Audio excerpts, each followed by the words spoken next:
vuelta en Cátedra Médica. Hoy contamos con la participación de nuestro querido doctor Edinson Rodríguez, psiquiatra, y vamos a estar hablando sobre todas estas emociones como esa tristeza, esa nostalgia que siente mucha gente en esta época de Navidad y cómo lidiar con todo esto. Esas recomendaciones estarán servidas hoy de la mano del doctor Rodríguez. Buenos días, doctor. Gracias por acompañarnos. Buenos días, Liz. Un placer estar con ustedes como siempre, doctor. Hablemos de emociones de Navidad, entonces. Así le llamaremos al programa hoy. Emociones de Navidad. Sí. ¿Cómo gestionar esas emociones que siempre en esta época del año, que aparentemente hay mucha alegría, el espíritu de la Navidad, todo el mundo está contento, etcétera, pero hay una parte que termina recordando muchas cosas y termina con no gestionando adecuadamente sus emociones. Entonces, a veces la tristeza lo invade, en fin, todas esas cosas, pues vamos a conversar con el doctor Edinson, especialista en estos temas. No, y motivar a la gente desde el inicio del programa de que si usted es una de esas personas que ya entró diciembre y usted comienza a sentirse así como decaído, como que triste, lo invitan, usted no quiere salir, llámenos para que usted plantee qué es lo que está sintiendo, cuáles son las razones por las cuales se siente así y que el doctor pueda darle esa orientación que usted necesita para que pueda disfrutar de estas festividades. Las líneas son 809-682-9850 y también la línea internacional 833-380-0062. Doctor, pareciera que nosotros estamos planteando un escenario que no es tan real, porque desde que entra Navidad, pues la gente, diciembre, es más, desde noviembre, ya la gente está en ese mood festivo de Navidad, de juntadera, de que voy con un grupo de amigos hoy, mañana con mi familia, el chocolate, la cena, y regularmente la gente está como muy contenta, el doble sueldo, los regalos, los angelitos, pero no es el caso de toda la población. Entonces, en ese sentido, vamos a iniciar planteando de cuál es la realidad que vive mucha gente con el manejo de ciertas emociones que no son necesariamente emociones de felicidad, alegría y demás. Sí, es importante contextualizar adecuadamente esta situación, porque en realidad la mayoría de los marcadores de salud mental o de problemas de salud mental en las épocas navideñas disminuyen considerablemente. La asistencia a las consultas, los intentos de autolesión, hay muchos marcadores que realmente disminuyen y la tasa de actos de autoeliminación también. Pero para un subgrupo de personas, no para nada desdeñable, esta época supone un estresor particular.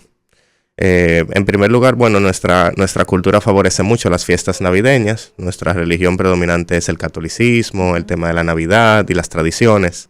Y también son épocas donde es una época donde se acentúan aquellas carencias en cuanto al contacto social y las relaciones interpersonales. Es importante, como tú decías, que las personas que identifican que a medida que se acercan las Navidades, van sintiendo decaimiento, tristeza, esa sensación de soledad incrementada. No necesariamente tienen que tener un acceso a un servicio de salud mental, porque no vamos a psiquiatrizarlo todo tampoco, pero sí deben tomar algunas precauciones para conservar sus rutinas, asegurar el tener contactos sociales positivos durante estas épocas. Y también, algo muy importante, que me van a escuchar decirlo varias veces a través del programa, limitar el consumo de alcohol. Ah, doctor, se la puso difícil usted a algunas personas. Muy complicado. Claro. Yo ahí voy suave, doctor, pero hay mucha gente que... Aquellas personas, porque al final del día es una recomendación. Y cabe destacar que por la naturaleza del programa del día de hoy, la mayoría de los comentarios van a ser opinión. Sí, por supuesto, claro. Obviamente es una opinión informada, pero siguen siendo opinión. Cada quien puede tener su punto de vista diferente. En este aspecto, doctora, a mí me gustaría que ahí usted pudiera ampliar el porqué de esa recomendación que usted da de limitar el consumo de alcohol. ¿Qué relación tiene el consumo excesivo de alcohol con que se detonen temas de salud mental? Claro, el consumo de alcohol, el alcohol es una sustancia inhibitoria. Y eso es, vamos, explícalo, aplatánelo. Claro, es una sustancia que produce inhibición o disminución de las funciones, de la mayoría de las funciones a nivel cerebral. Irónicamente, esta función entonces causa desinhibición, quiere decir la disminución de los mecanismos de autocontrol o autorregulación. Y si una persona viene trabajando o viene padeciendo de algún tipo de situación relacionada con salud mental o estresores externos, el consumo excesivo de alcohol puede hacerlo más vulnerable a estos estresores.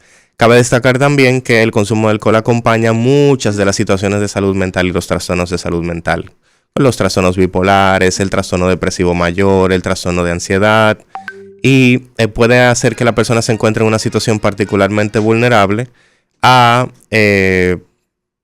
situaciones de riesgo, autolesivas o lesivas para los demás. Pero, doctor, yo pienso que también el tema tú decías de que en esta época también aparecen unos estresores nuevos, digamos.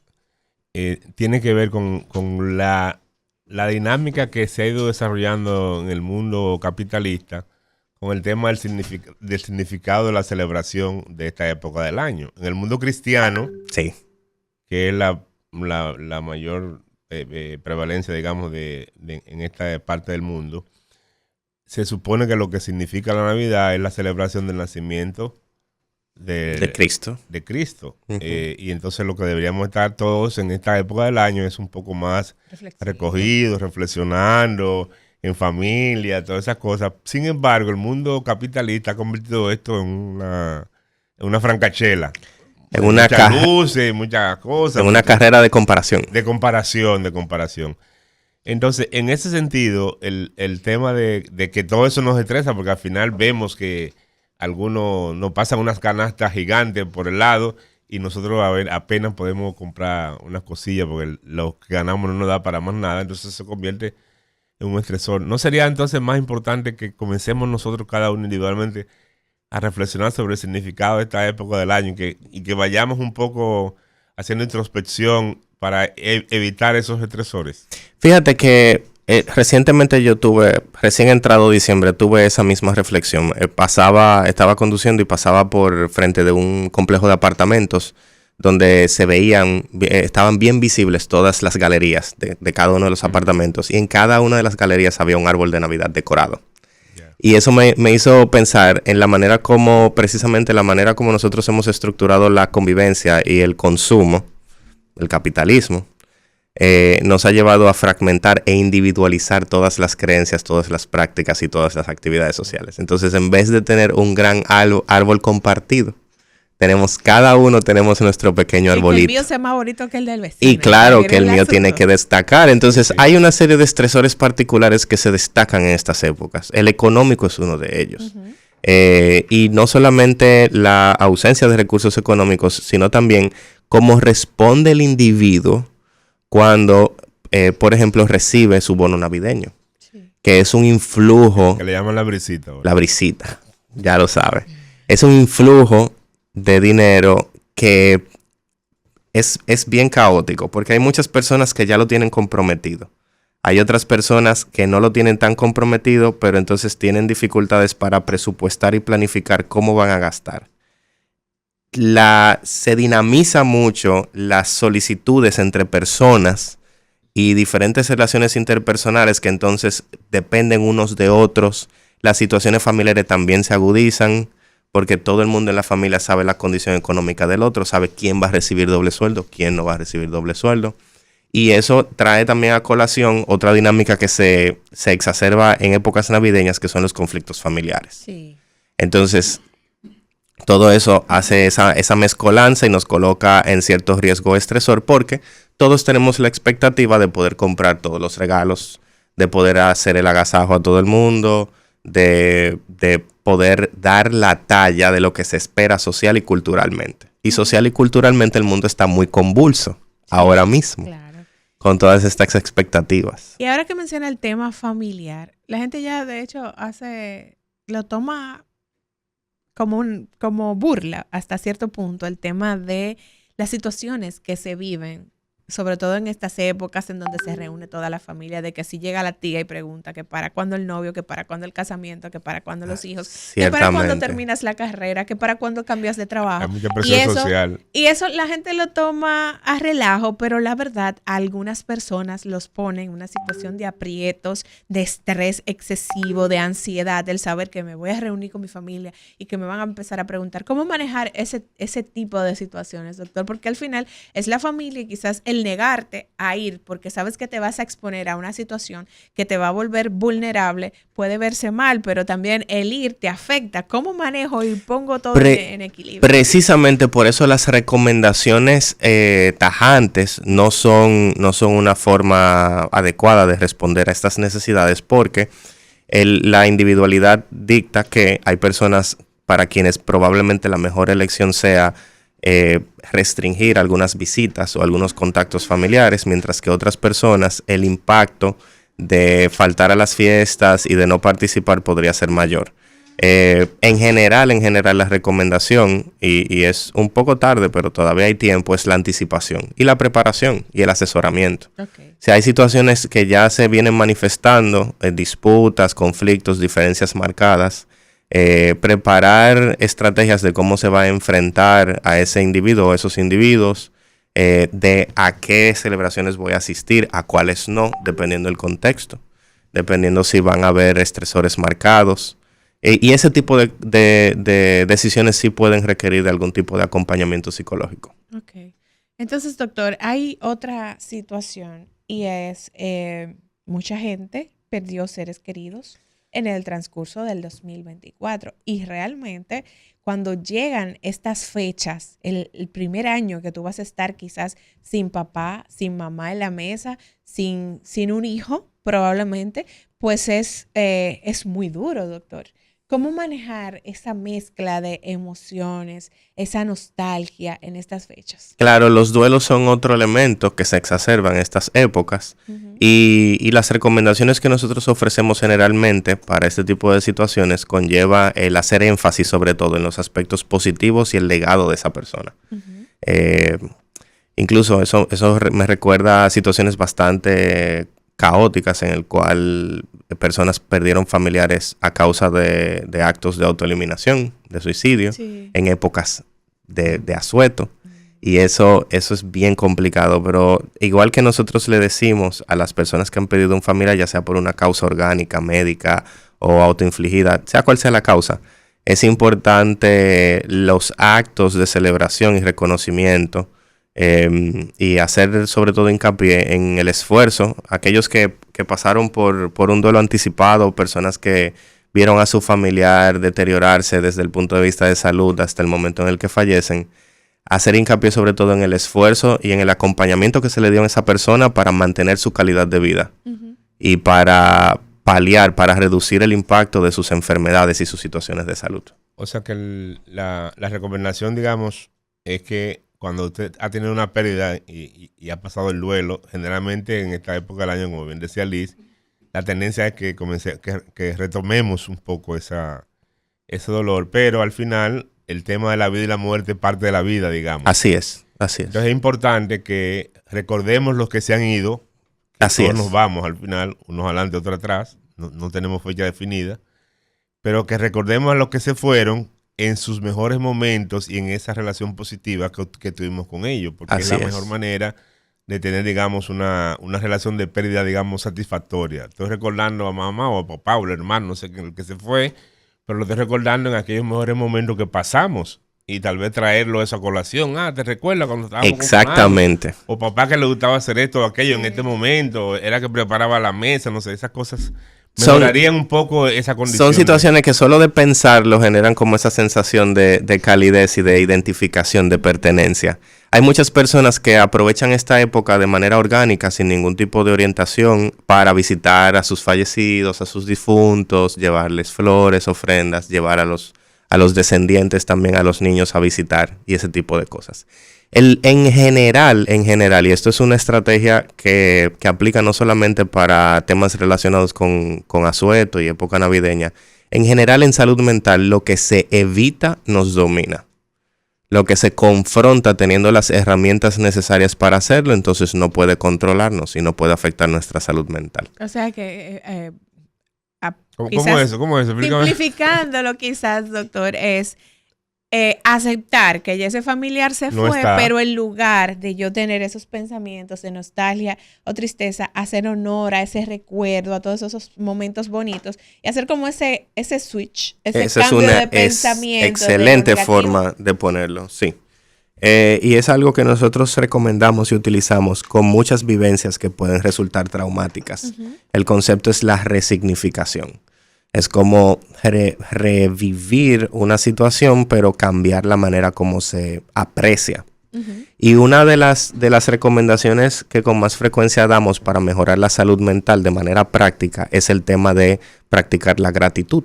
Sí. Habíamos hablado anteriormente en el programa que la gratitud es quizá una de las manifestaciones que no involucran medicamentos, no involucran largos periodos de psicoterapia, pero que ha demostrado científicamente mejorar la salud mental y las estrategias de afrontamiento. Qué interesante, doctor. De hecho, se puede recomendar. Hay gente que tiene como un frasquito de la gratitud en su sala. Sí. Y cada día, entonces, ahí deposita una razón por la cual da gracias. Ese puede ser un buen regalo ahora en Navidad para un familiar que usted sabe que quizás está un poco decaído, un poco triste, para que comience a practicar la gratitud y que eso se convierta en un factor protector para su salud Y hay mental. prácticas individuales y prácticas grupales. Hay muchas familias que eligen, por ejemplo, dedicar un día a la semana o un momento del día para leer del frasco de la gratitud en conjunto. Claro, excelente. Hoy estamos conversando con el doctor Edison Rodríguez. Hablamos sobre esas emociones, esa tristeza, esa nostalgia que siente mucha gente en la época de Navidad, la frustración también que viene por el tema de que estamos cerrando el año y quizás no cumplí con todos esos objetivos y esas metas que me planteé iniciando el 2024. ¿Cómo manejar todo esto? Lo estamos debatiendo en el programa del día de hoy. Si usted tiene alguna pregunta que hacer, algún planteamiento personal y necesita una orientación, sepa que las líneas están ahí disponibles para que usted se pueda comunicar con nosotros. Son 809-682-9850 y nuestra línea internacional 833-380-0062. Doctor, con relación a la frustración, sabemos que cuando llega enero todo el mundo comienza a hacer su lista de objetivos para el nuevo año, de todo lo que tengo que lograr, pero a medida que van pasando los meses, pues hay cosas que cambian dentro de la rutina, dentro de mi realidad de vida que no me permiten ir logrando las cosas que me planteé para el año. Entonces, cuando llega el final, cuando llega diciembre, la gente comienza a cuestionarse por qué no lo logré, qué fue lo que pasó y quizás a compararse con otras personas y eso crea frustración. ¿Cómo manejar el hecho de que lo que me planteé no lo pude lograr y replantearme para el año próximo? Y otra emoción bastante vigente en esta época es esa del paso del tiempo, del cierre de ciclos y de enfrentarnos al propio proceso de envejecimiento y de pérdida de viabilidad. Algo muy importante, extremadamente importante, es el establecimiento adecuado de estos objetivos. Porque lo que suele suceder o lo que veo con mucha frecuencia es que las personas establecen objetivos que son muy tajantes, extremadamente dicotómicos, o sea, blanco o negro, o no voy a volver a comer cierto alimento, o voy a ejercitarme todos los días del siguiente año, y son objetivos que desde su planificación, desde su elaboración, tienen muy poca probabilidad de cumplirse. Entonces nos estamos autosaboteando en cierto sentido. Establecer objetivos que sean progresivos y que sean incrementables poco a poco es clave. O sea, son objetivos o metas realistas. Establecer metas u objetivos realistas. Y sobre todo hacer primero una autoevaluación de hasta dónde yo puedo llegar, porque tampoco puedo, digamos, morirme en el medio del camino. Tengo que ir haciendo, entonces, progresivamente, como bien decía el doctor Edison, planificar qué cosas voy a ir modificando, porque luego que yo tengo 40 años con un determinado peso, querer cambiarlo en 3 meses es un poco difícil. Entonces, es mejor ir progresivamente, poquito a poquito, ir haciendo el cambio que estoy planificando hacer, irlo haciendo progresivo, porque así vamos a evitar las frustraciones y si me frustro, entonces ya lo dejo. Claro. Si vuelvo y comienzo, entonces no es lo más recomendable. Menos la tasa de abandono de objetivos que sean realistas y que sean de progresión paulatina, que no sean tan tajantes. Hay otra recomendación que va de la mano con esto de los objetivos porque lo influencia mucho. Y es la exposición a través de redes sociales. Ay, doctor. Porque esa era mi próxima pregunta. Sí, la exposición a través de redes sociales, sobre todo, tú sabes que yo en general soy un poquito adverso a eso del uso de redes sociales, sobre todo para compartir contenido personal, porque las redes sociales es un mundo inhóspito y es un mundo muy caótico que pone en riesgo nuestra integridad. Y si eso somos nosotros los adultos, imagínate los más jóvenes. Entonces, la tasa con la que se ejerce esa comparación y ese afrontamiento a las realidades que nosotros percibimos de los demás. Porque ya hemos llegado a la conclusión en discusiones previas que nada de lo que se ve a través de una red social es enteramente sincero o sin algún tipo de manipulación. Porque en el momento en el que yo tomo 2 fotos, pueden ser 2 fotos idénticas, pero elijo una de ellas para publicar y la otra no, ya hice algún tipo de manipulación a la realidad. Entonces, algo que todos debemos tener en cuenta y tener claro, porque todos nos vamos a exponer a través de redes sociales a las realidades percibidas de los demás o lo que los demás quieren que nosotros creamos que son sus realidades.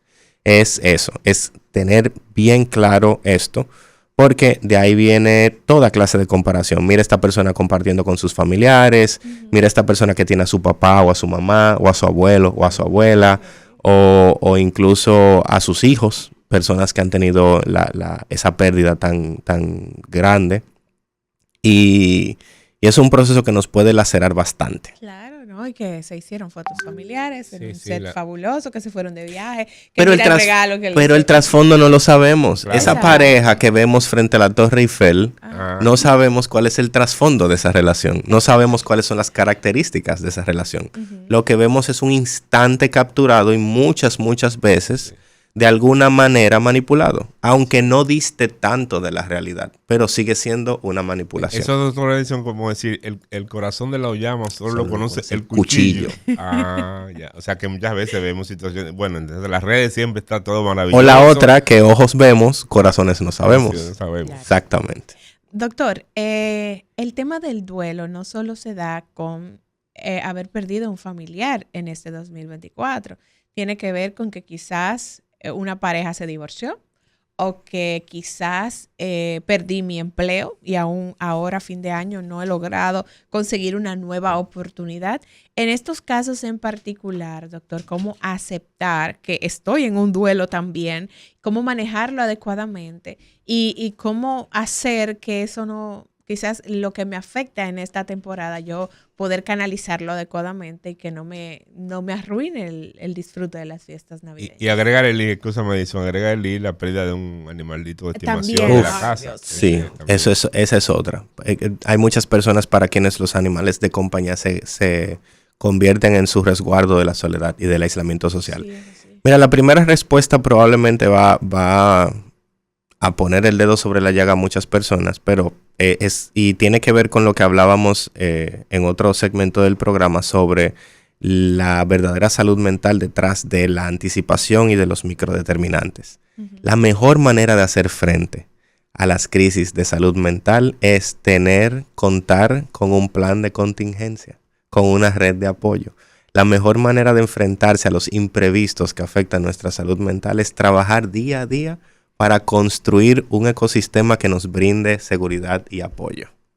Entonces, de ahí que la mejor manera, por ejemplo, de enfrentarse a un imprevisto de la pérdida de un trabajo es tener cierta planificación y haber presupuestado y haber administrado de manera lo mejor posible los recursos de los que se dispone. Pero ya, eso por poner el ejemplo de lo económico, pero ya si el imprevisto se presentó, el mejor recurso que tiene una persona para poder hacer frente es su red de apoyo. Las redes de apoyo no se construyen de la noche a la mañana. No. Por eso, ante cualquier duelo o ante cualquier pérdida, generalmente de seres queridos, pero también de otros elementos que pueden ser muy importantes para la persona, es muy difícil que una persona con la que uno previamente no había tenido ninguna interacción o relación interpersonal nos pueda servir de consuelo. ¿En quién nosotros nos apoyamos? En nuestros familiares y en nuestras amistades.